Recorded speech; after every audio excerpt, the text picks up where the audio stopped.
தாவீதை மாதிரி கூப்பிடுறீங்களா? ஆண்டவரே உம்மை நோக்கி நான் கூப்பிடுறேன், இந்த இடுக்கண்ணில் என்னை ரட்சித்தரணும். தாவீதுக்கு செய்கிறீங்க, எனக்கு செய்வீங்க, நாம் விசுவாசிக்கிறேன்னு சொல்லி பாருங்கள்.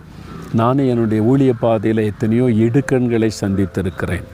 இனி அவ்வளவுதான், என்ன பண்ணுறதுன்னே தெரியலையே அப்படின்ற சூழ்நிலையில் நான் சந்திச்சிருக்கிறேன்.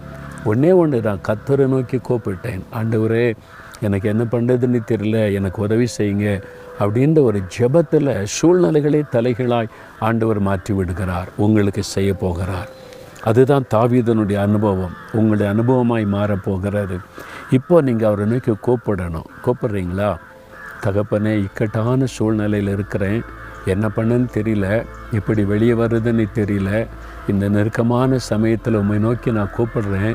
தாவீதுக்கு உதவி செய்கிறீங்க, எனக்கும் உதவி செய்வீங்க, எனக்கு ஒரு அற்புதம் செய்யுங்க, அதிலேருந்து எனக்கு ஒரு பூரண விடுதலை கொடுத்துருங்க. நான் விசுவாசிக்கிறேன், இன்றையிலேருந்தே மாற்றத்தை நான் எதிர்பார்க்கிறேன். இயேசுவின் நாமத்தில் ஆமென்.